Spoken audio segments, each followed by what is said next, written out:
opposant ya Zambie poso eleki aoti kokoma mokanda eleki na ba réseaux sociaux azosenga na gouvernement zambien akanga bato nyonso oyo bapesi Moïse Katumbi passeport na Zambie. Bolandaki yango? Bolandaki te? Yango yo naza kosenga et nazo tinda message ya Moïse Katumbi. Ayebisa biso, ayebisa peuple vérité. Est-ce qu'Azali Zambia ya solo ou eza lukuta?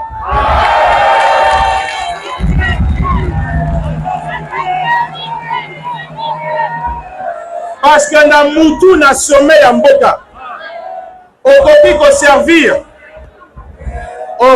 ko servir 2 mètres à la fois te.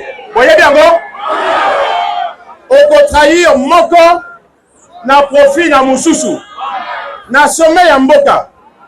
Zambie azali voisin na biso.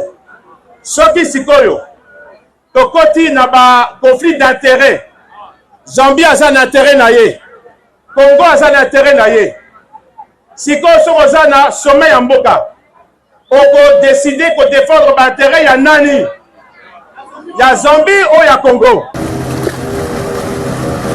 Les éléments du 33e groupement naval des FARDC viennent de se doter de 2 embarcations grâce à l'intervention personnelle du gouverneur militaire du Nord Kivu, le général-major Peter Chirimwami. À en croire son porte-parole, le lieutenant-colonel Njike Kaiko Guillaume, celui-ci précise que cette dotation permettra d'améliorer les prestations de la force navale sur le lac Kivu. Il s'agit de 2 speedboats financés par le gouvernement provincial, avec bien évidemment à la tête le général-major Peter Chirimwami Kuba Peter.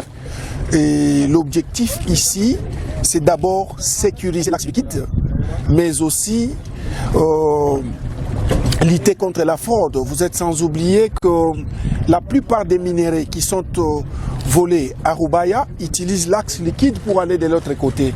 Et déjà avec ces speedboats, dont l'un est propulsé par 2 moteurs, dont l'un a 200 chevaux, multiplié par 2 et l'autre 200 chevaux, on est non seulement à mesure de sécuriser l'axe liquide, mais aussi le gouvernement provincial a permis à ce que le 33e groupement naval puisse monter en puissance, mais aussi être à mesure de sécuriser cet axe qui fait partie des axes les plus importants. Le contre-amiral Rachid Mapatano, commandant du 33e groupement naval, a tenu à remercier le gouverneur militaire, le général-major Peter Chirimwami, pour cet acte visant à améliorer le travail de la force navale sur le lac Kivu dans cette période où la RDC fait face à une guerre nous imposée par les Rwandais à travers le M23. Gracié par le président de la République il y a plus de 2 mois maintenant, le prophète Mukungubila est toujours bloqué en Afrique du Sud. Le gouvernement sud-africain n'est pas notifié de cette ordonnance du chef de l'État, Félix Tshisekedi, annulant cette condamnation dans une déclaration faite par son avocat. Ces derniers, qui a rappelé par une correspondance les autorités concernées, demandent que justice soit faite pour que son client Mukungubila retourne dans son pays, la RDC. En date du 16 octobre 2023, le chef de l'État avait pris une ordonnance suspendant l'exécution de l'arrêt RPA 438/20 rendu par la Cour militaire de Kinshasa-Gombe. Et il faut noter que cet arrêt condamnait à mort le prophète. Il s'est fait qu'aujourd'hui, cela fera bientôt 2 mois, que cet arrêt n'a pas été notifié au gouvernement sud-africain. Le prophète est en exil en Afrique du Sud. Il aurait fallu que le ministres qui ont été désignés dans l'ordonnance et qui étaient chargés de l'exécution de cette ordonnance, à savoir le vice-premier ministre et ministre de la Défense et le ministre de la Justice et garde des Sceaux, devaient, par le canal diplomatique, notifier au gouvernement sud-africain cette ordonnance pour dire que le prophète est libre d'aller venir. Malheureusement, jusqu'à date, cette notification tarde. J'ai pris le soin de les écrire en date du 27 novembre, en mettant en ampliation le ministre des Affaires étrangères, mais jusque maintenant, c'est la lettre morte. Alors cette situation crée un climat d'insécurité et de questionnement dans la mesure où, jusqu'à présent, le prophète, mon client, est toujours bloqué en Afrique du Sud. Il ne sait pas rentrer dans son pays pour venir à la rencontre et de ses disciples et de la population qui l'entendent. Dans l'entretemps, la population aussi commence à désespérer de voir le prophète. Donc, je demande à ce que, sans délai, que le gouvernement sud-africain puisse être notifié de cette ordonnance présidentielle qui avait effet immédiat afin que mon client puisse regagner la terre de ses ancêtres pour faire les deuils, pour consoler les familles et pour réconforter ses disciples qui l'ont manqué pendant beaucoup de temps. Dans un autre chapitre, la session des formations sur la banque assurance du FPM s'est clôturée ce mardi à Kinshasa. Employés des instituts, des banques et des compagnies d'assurance animées par Crédassure. Cette formation vise l'inclusion financière et booster la banque assurance en RDC. L'atelier d'évaluation pour l'émergence de la banque assurance tenu ce mardi à Kinshasa boucle la phase des formations initiées par le FPM pour l'inclusion financière en RDC. Les avancées sont significatives depuis l'avènement de ce secteur en République démocratique du Congo. Cependant, quelques défis, notamment d'ordre réglementaire, éducationnel et technologique, restent à relever et peindre les conférenciers. Le FPM, qui accompagne le développement du secteur financier de manière générale, a voulu inclure, en fait, je dirais, la cadette un peu du sous-segment des assurances dans son approche. Parce qu'on accompagne déjà les banques, les institutions de microfinance et aujourd'hui les assureurs qui sont entrés.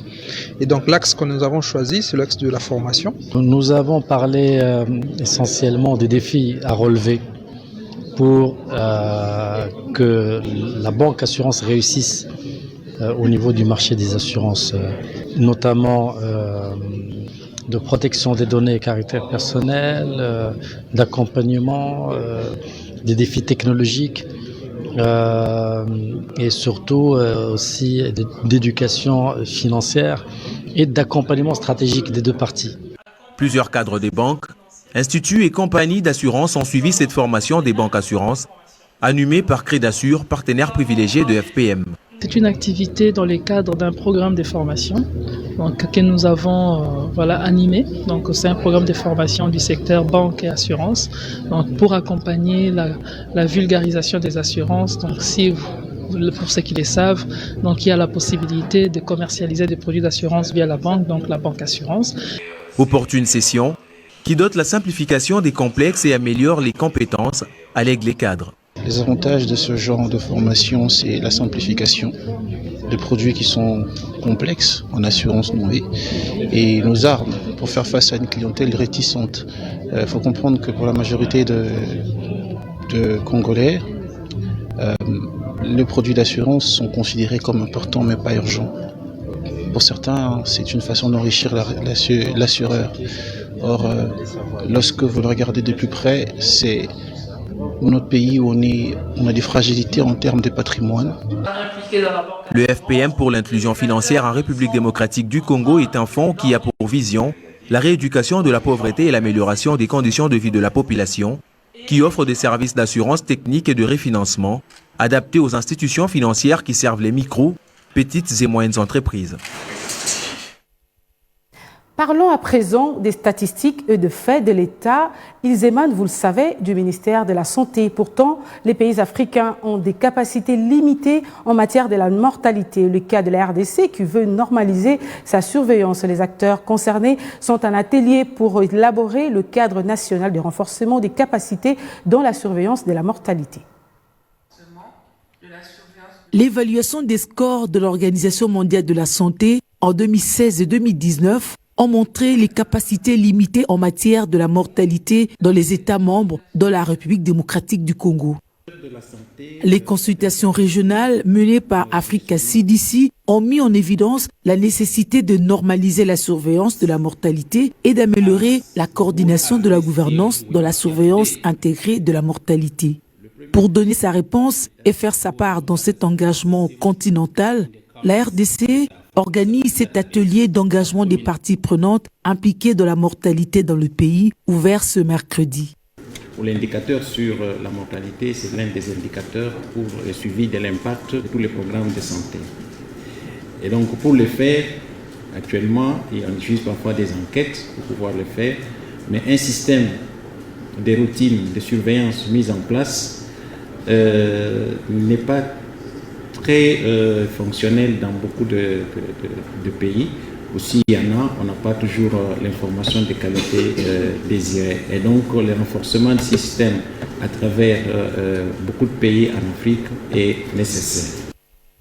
Les différents acteurs, les équipes multisectorielles dans la santé, l'intérieur, les affaires sociales, le transport, le budget, le travail, devront, à l'issue de ces 4 jours de travail, élaborer le cadre national de renforcement des capacités des cadres impliqués dans la surveillance de la mortalité au pays. Les équipes multisectorielles, donc ensemble, donc toutes ces différentes parties prenantes vont de plus en plus être engagées à travailler ensemble et à mutualiser les ressources et les efforts pour que le pays puisse se doter d'un système de surveillance de la mortalité, avoir des données fiables et exhaustives que le pays peut partager au niveau africain. CDC Africa a renforcé la capacité des États afin de leur donner la capacité de répondre à la demande de bonne qualité sur la mortalité. Cet atelier de Kinshasa va revisiter le plan d'action en adéquation avec le plan d'action continental pour ressortir le cadre national. Les populations autochtones, pygmées et communautaires locales doivent désormais bénéficier de financements directs. Ceci est la particularité des Equitable Earth. Ces nouveaux cadres fonctionnent sur lesquels fonctionne Wildlife Weeks Carbone pour la vente du crédit carbone lors des échanges entre les différents peuples autochtones et les communautés locales des bassins forestiers organisés par Everland à la COP 28 pour la RDC. La ministre de l'Environnement a partagé l'exemple du projet Red Plus Maindombe. Le business vert, une des réponses à la crise climatique qui intéresse actuellement le monde. À la COP28 de Dubaï, le side event de Everland a mis son focus sur le marché crédit carbone comme une alternative qui répond valablement à la demande de compensation équitable relative aux services écosystémiques rendus à l'humanité.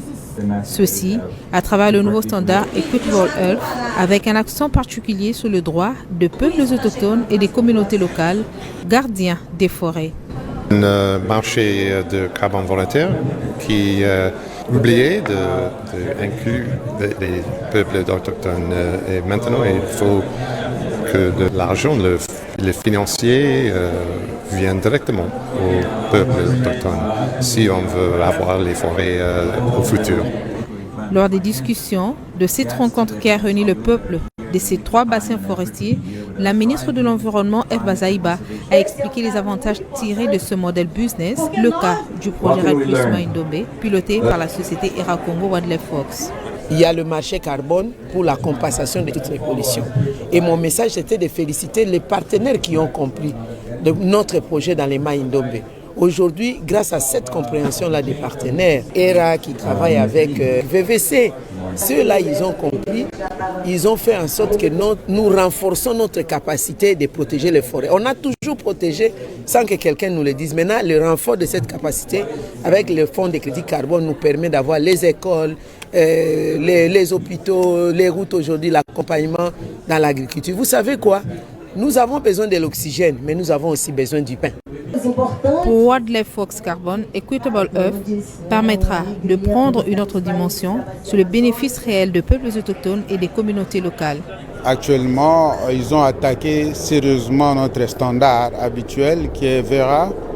Et maintenant, Equitable Earth, c'est un nouveau standard qui veut se focaliser sur des bénéfices qu'on doit donner aux populations locales. Le VVC essaie de faire le mieux qu'il peut et nous soutenons à 100% ce nouveau standard Equitable Earth. Nous ne disons pas que nous allons abandonner l'ancien standard.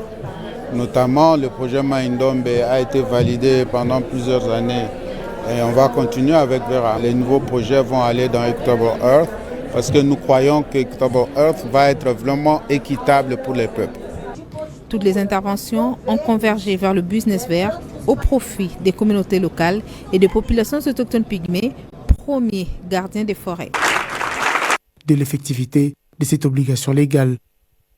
Elle a débuté sa ronde à l'antenne de la Gombe où les listes définitives des électeurs de 5 communes, notamment la Gombe, Kintambo, Lingwala, Barumbu et de Kinshasa, étaient déjà disponibles. Patricia Seya a prêté une oreille attentive aux explications fournies par les chefs d'antenne montrant la manière dont s'est fait la consultation pour chaque commune.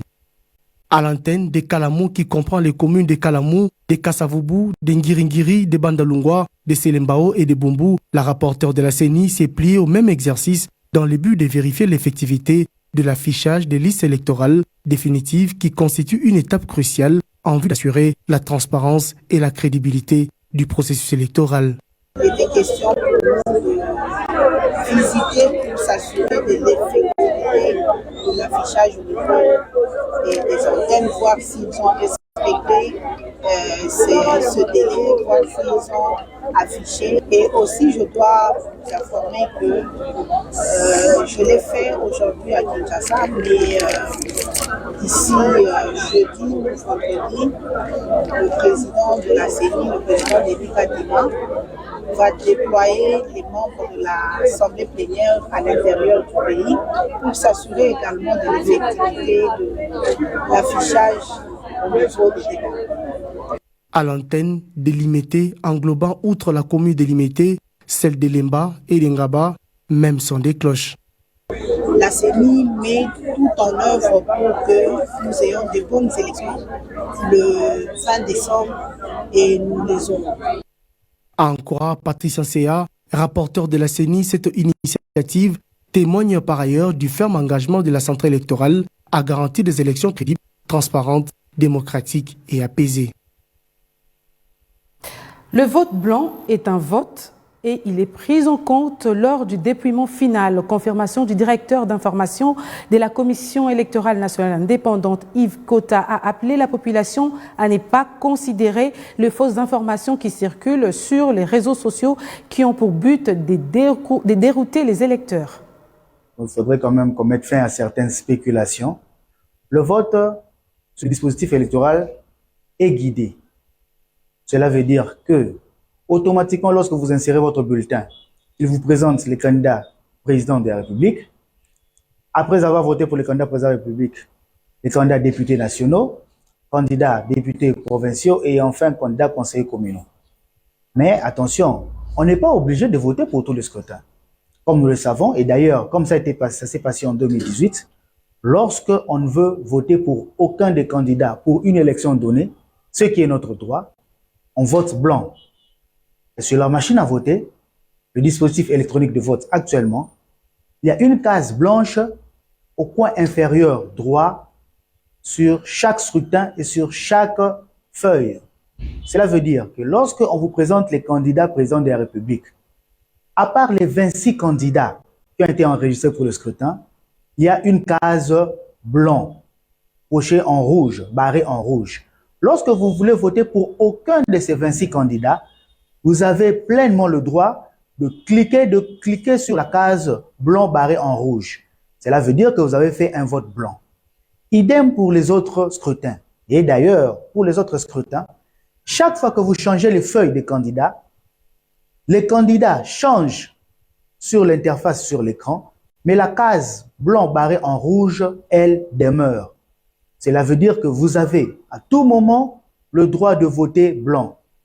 Cela ne veut pas dire que si vous votez blanc, votre bulletin ne sera pas considéré. Non, le vote blanc est un vote et il est pris en compte lors du dépouillement final. Félix Tshisekedi poursuit sa campagne électorale dans l'espace du Katanga. Après Lubumbashi, le candidat numéro 20 était ce mercredi à Likasi et à Kolwezi où une foule immense l'accueillit. À l'étape de Lubumbashi, dans le Haut-Katanga, mardi, le chef de l'État sortant a demandé à la population de lui accorder un second mandat pour la continuité des œuvres qu'il a commencées dans cette partie de la République. 19h10, heure locale, son avion s'immobilise sur le tarmac de l'aéroport international de la Loano. Le candidat numéro 20 descend de l'avion en compagnie de sa chère épouse, la première dame Denise Nyakero Tshisekedi, sous les ovations frénétiques des masses de la population qui ont envahi le tarmac de l'aéroport.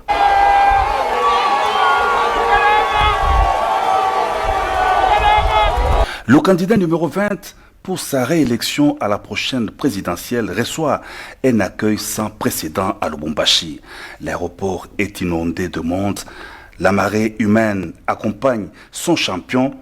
L'on aperçoit à peine Félix-Antoine Tshisekedi Tshilombo et son épouse entourés par une foule immense qui a bravé le temps, la pluie pour exprimer son amour et tous les soutiens à son candidat, le numéro 20. La place de la Poste au centre de la ville de Lubumbashi, les lieux du meeting est noir de monde. Comme à l'aéroport, les forces vives de Lubumbashi attendaient depuis la journée leur champion. Personne ne voulait rater l'événement.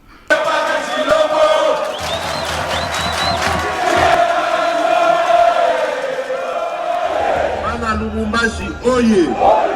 Oui, Bana Mboka.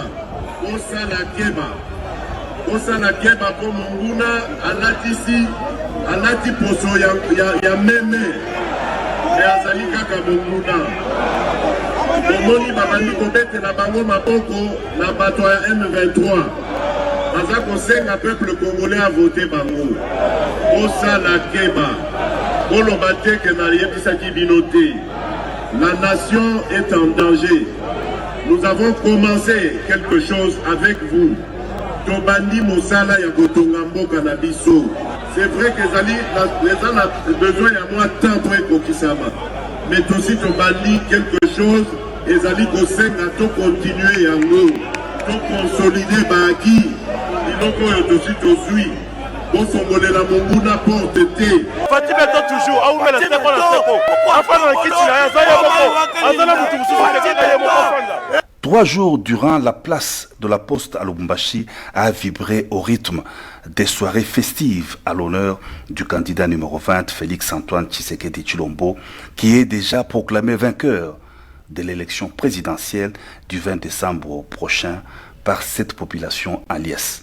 Sur place, l'on projette dans l'espace les mots forts du candidat numéro 20, consolidons les acquis, unité, sécurité, prospérité. Merci beaucoup.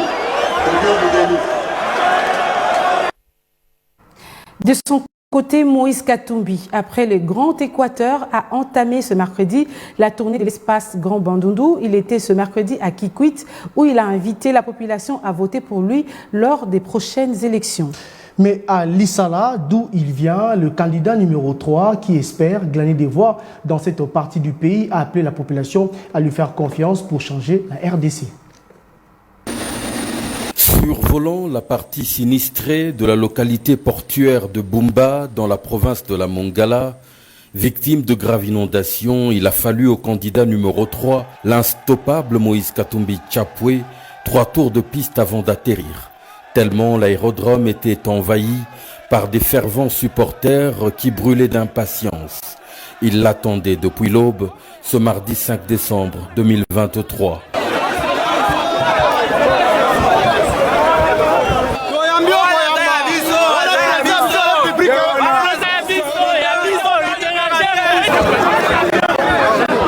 Le candidat du peuple, le fils du pays, aux œuvres plus éloquentes que des slogans creux, était à Bumba parmi ses frères et sœurs qui le recevaient de manière exagérément vibrante.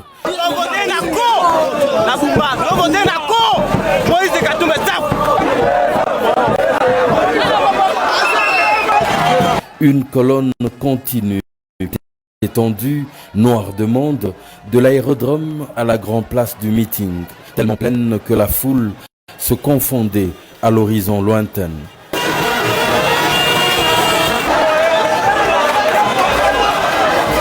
Puis vint le temps de la parole forte du numéro 3.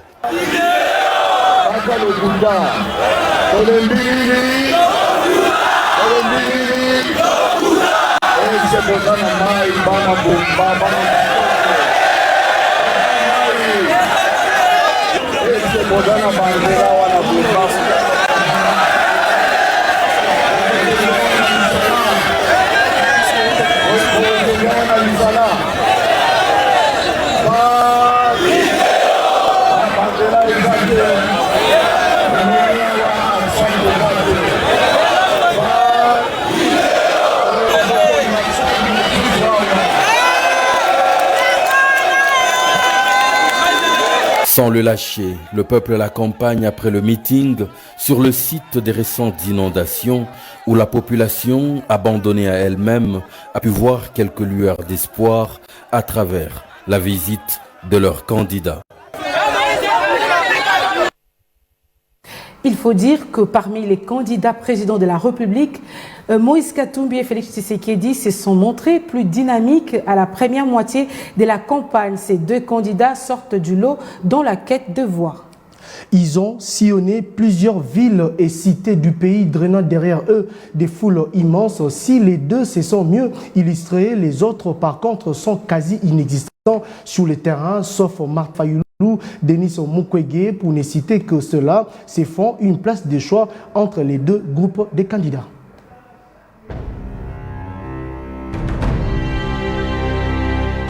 Nous sommes à la première moitié de la campagne électorale. Dans la course à la présidentielle, deux candidats sortent du lot dans la quête de voix. Félix Tshisekedi et Moïse Katumbi ont déjà parcouru plus de 10 provinces, chacun pour séduire les électeurs.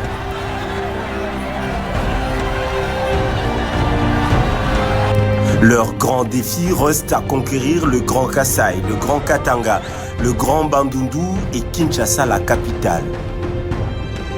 Soutenu par l'Union sacrée, le candidat numéro 20 à sa propre succession a derrière lui quelques poids lourds, notamment Vital Kamere, Bahati Mukwebo, Jean-Pierre Bemba, Samuel Konde et Christophe Mbosso Nkodia.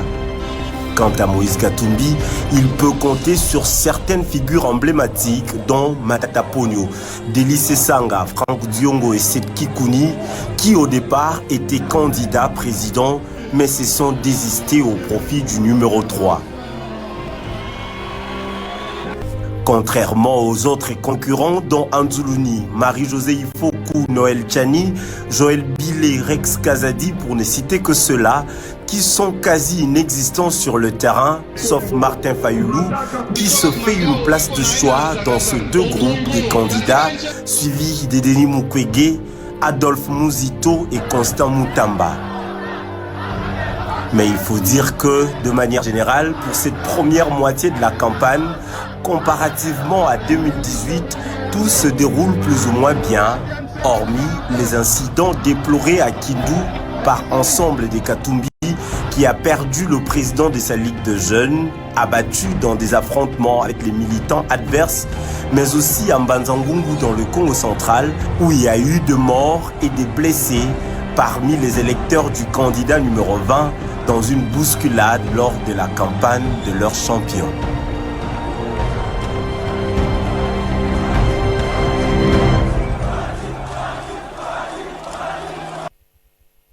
Justement, en plein processus électoral, le vice-premier ministre, ministre de l'Intérieur et Sécurité, veut donner du tonus et réarmer le moral des policiers appelés à maintenir l'ordre public. Mardi, Peter Kazadi était en visite d'inspection des différents points chauds de la police nationale congolaise ville de Kinshasa, précisément dans les districts de Mont-Amba. À quelques jours des élections du 20 décembre prochain, les vice-premiers ministres, ministre en charge de l'Intérieur et Sécurité, veut donner du tonus et réarmer le moral des policiers appelés à maintenir l'ordre public durant le déroulement du processus électoral. C'est dans cette optique que Peter Kazadi a effectué mardi une visite d'inspection des différents points chauds de la police nationale congolaise dans le district de Moamba. Accompagné du commissaire provincial de la PNC ville-province de Kinshasa et le commandant du district de Moamba, le patron de l'intérieur et sécurité s'est montré satisfait d'avoir trouvé une police déjà bien préparée à tenir le coup pour un meilleur aboutissement du processus électoral. Peter Kazadi n'a pas non plus manqué de noter les difficultés auxquelles ces policiers sont confrontés. Nous allons poursuivre pour essayer de remonter le moral des policiers qui sont commis à la sécurisation. J'ai palpé du doigt la réalité que vivent ces policiers, les difficultés auxquelles ils sont confrontés avec le phénomène Corona plus particulièrement. Occasion également pour les patrons de la territoriale de mettre en garde toute personne qui oserait s'aimer les troubles en cette période électorale. C'est pour lancer un message clair à tous les bandits, à tous ceux qui pensent qu'ils vont insécuriser la tenue des élections dans ce pays. C'est un message fort, la force reste à la loi. Tout celui qui va oser perturber l'ordre public, il trouvera notre police sur son chemin. Donc je suis dans cette tournée de réconfort, d'inspection. Voilà. Excellence, à quelle étape vous en êtes avec le recrutement de la police? On est en train d'enregistrer. Nous pensons que très bientôt là, on va passer à l'étape de la formation proprement dite. Le vice-premier ministre de l'Intérieur et de la Sécurité a parcouru la grande partie de la commune de Limba pour échanger avec les différents sous-sièges de la PNC, question d'attirer l'attention des policiers sur les bons déroulements des scrutins électoraux. Candidate à la députation nationale et provinciale, Angélique Kyungu a lancé sa campagne électorale. Tout a commencé par un culte d'action des grâces suivi de sa descente sur terrain auprès de sa base de Mitwaba. Elle a comme objectif, une fois élue, celui de privilégier les intérêts communautaires. Angélique Kyungu invite alors la population à renouveler sa confiance à Félix Tshisekedi lors des élections présidentielles du 20 décembre prochain. Des pleins pieds en campagne électorale, Mama Wabonso, Angélique Kyungu Mwamba, a lancé sa série d'activités de propagande à partir du village d'Ikouloué pour évangéliser le numéro 16 qu'elle porte comme candidate à la députation nationale et numéro 40 au niveau provincial.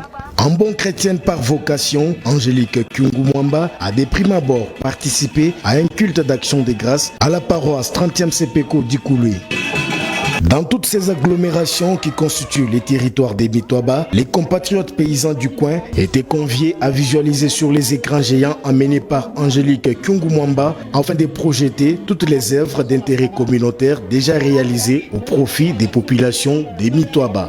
Arrivée au village Moukana, la dame à cœur pleine de compassion, Angélique Kyungu Mwamba, a remis plusieurs dizaines de tôles dures pour la réhabilitation de la toiture, des hangars, d'un lieu de négoce du coin. Angélique Kyungu Mwamba a bravé la fatigue pour ensuite atteindre le village Kasungeji. Sur place, les personnes de troisième âge, hommes et femmes, y compris les responsables de certaines confessions religieuses, ont bénéficié quelques présents d'une valeur considérable venant de l'honorable Angélique Kyungu Mwamba. Tout compte fait, la délégation des Mama Waboso finira par arriver à Mitwaba Centre où la candidate numéro 16 au niveau national et 40 en province a échangé de vive voix avec sa base concernant son candidat à la présidentielle du 20 décembre 2023 qui est Félix Antoine Tshisekedi Tshilombo, le numéro 20. Wangu ni Félix Antoine Tshisekedi Tshilombo. Puis, la communauté kassaïenne vivant à Mitwaba a témoigné elle aussi son soutien à l'honorable Angélique Kyungu Mwamba. Ce périple s'est également étendu jusqu'au village Kincha, dont les cortèges de l'honorable Angélique Kyungu Mwamba s'est embourbé à cause de l'impraticabilité de la route. Sur les chemins de retour au niveau du village Tambo, notamment sous la pluie, Mama Waboso a encore remis un piano synthétiseur à une église locale. Autre itinéraire entrepris aux environs des 19h heure locale en date du vendredi 1er décembre 2023 était celui de Mufunga Sapwe. De ses côtés, une autre foule immense s'était également mobilisée pour offrir un accueil chaleureux à la fille biologique du grand éléphant du Katanga, Antoine Gabriel Kyungu Mwanza, des Res Mémoire. Après 3 législatures, les Congolais deviennent de plus en plus exigeantes vis-à-vis des candidats aux législatives de 2023. Victime des engagements non tenus de la part des députés nationaux, la population du village de Boulafa, en territoire des Bassankoussou, dans la province de l'Équateur, s'est bien organisée pour parler d'une seule voix. Elle a élaboré un cahier des charges incluant ses besoins prioritaires à soumettre aux différents candidats, députés et conseillers municipaux en cette période de la campagne électorale.